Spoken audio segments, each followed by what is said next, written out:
హరిశ్రీ గణపతి నమ. అవిఘ్నమస్తు శ్రీ గురుభ్యో నమ. వేద పండితులకు, బ్రాహ్మణోత్తములకు, బుధజనులకు, హైందవ ధర్మాన్ని పాటించేటువంటి వారందరికీ శిరస్సు వంచి నమస్కారం. నాకు విద్య నేర్పినటువంటి 5 గురువులకు శిరస్సు వంచి నమస్కారం. ప్రస్తుతం మన టాపిక్ తృతీయాధిపతి అంటే 3వ ఇంటి ఓనరు 12 భావాల్లో ఉంటే ఫలితం ఏంటి? తృతీయాధిపతి లగ్నంలో ఉండేటట్టయితే వాగ్వివాదము, భేదించు బుద్ధి అంటే వ్యతిరేకంగా ఆలోచించడం అనేటువంటిది, ఇతరులను ఆశ్రయించి జీవించుట, రహస్యకర్మలు చేయుట. ఉదాహరణకి తృతీయాధిపతి లగ్నంలో ఉంటే తన కూరగాయల సంచి తీసుకొని వస్తున్నాడు, అయ్యా రైతు బజార్ నుంచి అని అన్నాం, డైరెక్ట్ ఆన్సర్ రాదు. టమాటాలు రేట్ ఎక్కువనే అని అంటాడు. మనం అడిగింది ఏంది, ఆయన చెప్పేది ఏంది? ఉదాహరణ చెప్పాను అనమాట. అందువల్ల అక్కడ ఆ తృతీయాధిపతి లగ్నంలో ఉండడం, సపోజ్ ధనుర్లగ్నం విక్రమ పరాక్రమం అనేటు, తృతీయ అంటే విక్రమ పరాక్రమం అంట, ధనుర్లగ్నంలో ఉన్నారు వాళ్ళు, కట్టిన అదే పాపగ్రహం అనమాట. వాళ్ళ ఆలోచన విధానం ఇంకా అదే. మిథున లగ్నం ఈ తృతీయాధిపతి లగ్నంలో ఉంటే మరీ అంత ఘోరంగా కాకుండా కొద్దిగా స్మూత్గా ఆర్గ్యుమెంట్ అనేటువంటి ఉంటుంది. ఏదైనా మనం ఏదైతే ఎక్స్పెక్ట్ చేశామో ఆ నోట్లో నుంచి ఆ మాట రాదు, వేరేగా వస్తుంది. ముక్కు ఇలా చూపిస్తానికి అవకాశాలు అనేటటువంటి ఉంటాయి తృతీయాధిపతి లగ్నాలు ఉంటాయి. తృతీయాధిపతి 2వ ఇంట్లో ఉండేటైతే అది పాపగ్రహం అయ్యేటట్టయితే కొద్దిగా ఫైనాన్షియల్ ఆస్పెక్ట్స్లో కొద్దిగా లోటుపాట్లు, అప్పులు చేయాల్సిన పరిస్థితి, కొద్దిగా ఎక్కువగా ట్రబుల్ అనేటటువంటిది బాగుంటుంది అనమాట.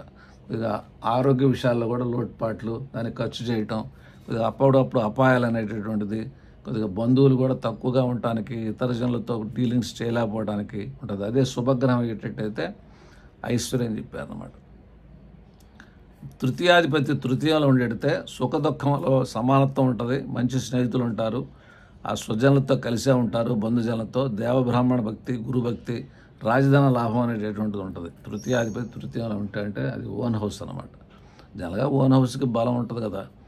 తృతీయాధిపతి 4వ ఇంట్లో ఉండేటైతే, తృతీయాధిపతి 4వ ఇంట్లో ఉంటే జనరల్గా ఏంటంటే వాడి ఇంటికి ధనస్థానంలో ఉంటే ఆ గ్రహం డబ్బులు ఇస్తుంది, ఏ లగ్నమైనా సరే. తృతీయాధిపతి 4వ ఇంట్లో ఉండేటైతే తల్లి సోదరులతో సుఖజీవనం చేసినా కూడా వాళ్ళతో కొద్దిగా విరోధం అనేటువంటిది వస్తుంటుంది. తండ్రి ఇచ్చిన దానాన్ని పోగొడతారని చెప్పని, బట్ కానీ ఆ దశ రన్ అయ్యేటప్పుడు మటుకు ధన సంపాదన అనేటటువంటిది ఉంటుంది అనమాట. అంటే ఉదాహరణకి ఇప్పుడు మేషలగ్నం, ఆ యొక్క తృతీయాధిపతి బుధుడు 4 అంటే వాడి ఇంటికి ధనస్థానంలో ఉన్నాడు. అట్లా ఏ లగ్నం అయినా సరే తన ఇంటికి ధనస్థానంలో ఉన్నప్పుడు ఆ గ్రహ దశ రన్ అయ్యేటప్పుడు మటుకు ఆర్థికమైనటువంటిది ఇస్తాడు. బట్ ఋషీశ్వరులు చెప్పింది మటుకు కొంచెం తేడా చెప్పారు. తల్లి తండ్రి సోదరులతో సుఖజీవనం చేసినప్పుడు విరోధం కలుగుద్ది అన్నాడు. తండ్రి ఇచ్చిన దానాన్ని పోగొట్టుకుంటారని చెప్పారు అన్నమాట. తృతీయాధిపతి 5వ ఇంట్లో ఉండేటైతే మంచి బంధువులు, మంచి సంతానం, ఆ సోదరులను పరిరక్షించేటటువంటి స్వభావం ఉంటుంది, దీర్ఘాయుష్, ఇతరులకు ఉపకారం చేస్తారు అనేటటువంటిది. అంటే విక్రమ పరాక్రమ స్థానాధిపతి అనేటువంటి 3 పంచమ స్థానం బుద్ధి స్థానంలో ఉన్నందువలన ఆలోచన విధానాలు అనేటువంటిది మంచిగా ఉండడానికి అవకాశాలు అనేటటువంటివి ఉన్నాయి. ఈ తృతీయాధిపతి 5లో ఉన్నప్పుడు బ్యాడ్ ఎక్కడంటే ధనుర్లగ్నానికి తృతీయాధిపతి శని 5లో నీచ. అక్కడ ఒక్కోసారి శుక్రుడు కూడా పడుతుంటాడు. అప్పుడు అక్కడ సంతానం గురించి 30-35 ఏళ్ళైనా మ్యారేజ్ చేయలేకపోవటం, కొద్దిగా అది ధనాధిపతి కూడా, అంటే ఆ లగ్నానికి ధన తృతీయాధిపతి కూడా అనమాట, నీచపడతాం. దానివల్ల కొన్ని బిల్స్ రాకపోవటం, కాంప్లికేషన్స్ కింద ఉంటాయి. కనుక ఆ ఋషిషుడు చెప్పినటువంటిది ఏంటంటే ఇక్కడ అప్లై అవుద్దా లేదా, ఈ జాతకానికి ఎన్ని పాయింట్లు పని చేస్తాయి, ఎలా అప్లై అవుద్దే ఇదే చూసుకుంటారు అనమాట. కనుక ఏదైనా తృతీయాధిపతి 5లో ఉంటే జనరల్గా మంచి బంధువులు, మంచి పుత్రులు, సోదరులను పరిరక్షిస్తారు, దీర్ఘాయుష్, ఇతరులకు ఉపకారం చేస్తారు. ఆయుర్బలం మటుకు బాగానే ఉంది. ఇది తృతీయాధిపతి శని నీచబడ్డా పంచమంలో ఆయుర్బలం బాగానే ఉంది. ఆ 10ంట చంద్రుడు ఉన్నారు, వారికి యజ్ఞాగాది కర్మలు చేస్తుంటారు, బ్రాహ్మిన్స్తో ఒక దేవాలయం మెయింటైన్ చేస్తున్నారు. అంటే ఎక్కువ మంది బ్రాహ్మిన్స్తో ఎక్కువ మందికి పోషణ, వాతావరణాలు, హోమాలు, యజ్ఞాగాది క్రతువులు ఇవన్నీ కూడా గుంటూరులో వెంకటేశ్వర స్వామి కూడా ఉందన్నమాట. అక్కడ ఆయన బాగా మెయింటైన్ చేస్తుంటారు అనమాట. తృతీయాధిపతి 6వ ఇంట ఉండేటట్టయితే తన బంధువులకు విరోధి అయిన, అది అంటే ఇది బలమైన పాయింట్ అనమాట. తృతీయాధిపతి 6లో ఉంటే, తృతీయం అంటే ఎవరు, సోదరి స్థానం. వెళ్ళి 6లో పడగానే ఏంటంటే వాళ్ళకి రోగాలు, రుణాలు, వివాదాలు రావడంతో కాకుండా వాళ్ళతో శత్రుత్వం కూడా రావడానికి అవకాశం ఉంది. కంటి రోగం అనేటువంటిది కూడా ఇచ్చారు. అడుగడుగునా భూలాభం అంట, అంటే ఎక్కువ భూమి కొనుక్కోవడానికి అవకాశం చెప్పారు తృతీయాధిపతి 6లో ఉంటే. తృతీయాధిపతి 7లో ఉండేటైతే అతని భార్య సౌశీల్యవతి, సౌభాగ్యం కలదగును. పాపగ్రహమైన తన భార్య తన సోదరులతో కొద్దిగా ప్రేమగా ఉండటానికి అవకాశం ఉంది కాబట్టి మనకి జ్యోతిషానికి వచ్చినప్పుడు మనం సలహా ఇవ్వాలి. అయ్యా వడ్డించేటప్పుడు కూడా మీ భార్యను వడ్డించొద్దని చెప్పు మరుదులకి. ఎందుకని వాడికి పాపగ్రహం అనేటటువంటి 3వ ఇంటి ఓనర్ పాపగ్రహం 7వ ఇంట్లో ఉండేటట్టయితే చెప్పాలి.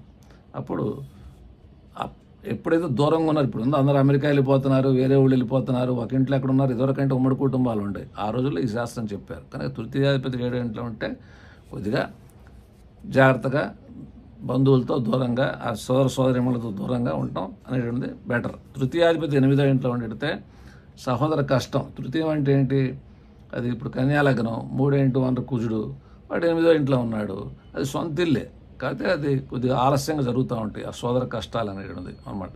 తృతీయాధిపతి 7వ ఇంట్లో ఉన్నాడు ధనుర్లగ్నం 8వ ఇంట్లో, అది కర్కాటకం, అక్కడ కొద్దిగా నీటి సంబంధంగా ప్రమాదాలు అనేటువంటిది కూడా కొద్దిగా చెప్పాలన్నమాట. కనుక తృతీయాధిపతి 8వ ఇంట్లో ఉన్నాడు, అదే మీనలగ్నం, అక్కడ బ్యాడ్ తక్కువ చెప్పాలి. బట్ ఆ యొక్క తమ్ముళ్ళు చెల్లెళ్ళు కొద్దిగా అతన్ని టీచ్ చేస్తుంటారు. లగ్నాధిపతి గురువు కాబట్టి ఆ లగ్నంలో శుక్రుడు ఇచ్చబడతాడు కాబట్టి, ఈ తృతీయాధిపతి అష్టమంలో ఓన్ హౌస్లో ఉన్నాడు కాబట్టి ఇతనికంటే తమ్ముడికి ఎక్కువ బలం ఉండి తమ్ముడు భార్యకి ఎక్కువ బలం ఉండి వీళ్ళని డ్యూ టు లీనియన్సీ టీచ్ చేయడానికి అవకాశాలు అనేటటువంటివి ఉంటాయి అన్నమాట. అందువల్ల సోదర కష్టం చెప్పారు. లేక తృతీయాధిపతి అష్టమం అంటే సోదరికి చేతులు కాళ్లకు కొద్దిగా అవయవ భంగం అనేటటువంటి చెప్పారు అనమాట. అది బలం ఉంది కాబట్టి మీనలగ్నానికి జరగదు, మీనలగ్నం వల్ల ట్రబుల్ పడుతుంటాం అనమాట. అది వేరే మరి లగ్నాలకి బలహీనం అయ్యేటట్టయితే అప్పుడు మనకి అవకాశాలు అనేటటువంటి ఉంటాయి అన్నమాట. ఉదాహరణకి ఇప్పుడు వృషభ లగ్నం చంద్రుడు అష్టమంలో ఉన్నారు, అంటే జరిగినవి చెప్తున్నారు. అది ఆ చిలకరూపేటలో తూము దగ్గర ఆ నెక్స్ట్ పుట్టినటువంటి వాళ్ళని కొద్దిగా కష్టం కలగజేశారు. అట్లానే ఈ జాతకంలో చంద్రుడు అష్టమంలో ఉన్న వాళ్ళందరూ మానసిక ఒత్తిడికి గురి కావద్దు. అక్కడ గురువు ఎట్లా ఉన్నాడు, ఆ ఇంటి ఓనర్ ఎట్లా ఉన్నాడు, ఆ తృతీయమైనటువంటి చంద్రుడికి ఏదైనా సంబంధ బాంధ్యాలు ఉన్నాయా, లగ్నాధిపతి సంబంధ బాంధ్యం ఉందా, ఇవన్నీ చూసి చెప్పాలంటే శిష్యుడు చెప్పింది ఒకటి నాకు బాగా జరిగింది ఒకటి గుర్తుంది కాబట్టి నేను చెప్తున్నాను అనమాట. తృతీయాధిపతి 10వ ఇంట్లో ఉండేటితే రాజమానితుడు, తల్లిదండ్రుల యొక్క భక్తి గలవాడు, ఉత్తముడైండును. 9వ ఇంట్లో ఉన్న కూడా కొద్దిగా మంచి ఫలితాలు చెప్పారు అనమాట. తృతీయాధిపతి 11వ ఇంట్లో ఉండేటితే మంచి బంధువులు మంచి మిత్రుల వలన విజయం పొందుతుంటాడు. వాళ్ళ సహాయ సహకారాలు అనేటివి బాగా ఎక్కువగా ఉంటాయి. సుఖభోగాలు అనేటటువంటిది కొద్దిగా విలాసంగా జీవిస్తానికి అవకాశాలు ఉన్నాయి. తృతీయాధిపతి 12వ ఇంట్లో ఉండేటితే సోదరులను ఏడిపిస్తారు, సొంత జలను సరిగా చూడరు, అన్య దేశ వాసం విదేశాలకు వెళ్ళాలని కూడా అవకాశాలు అనేటటువంటివి ఉంటాయి అన్నమాట. మంగళమాత్ శుభం భూయాత్.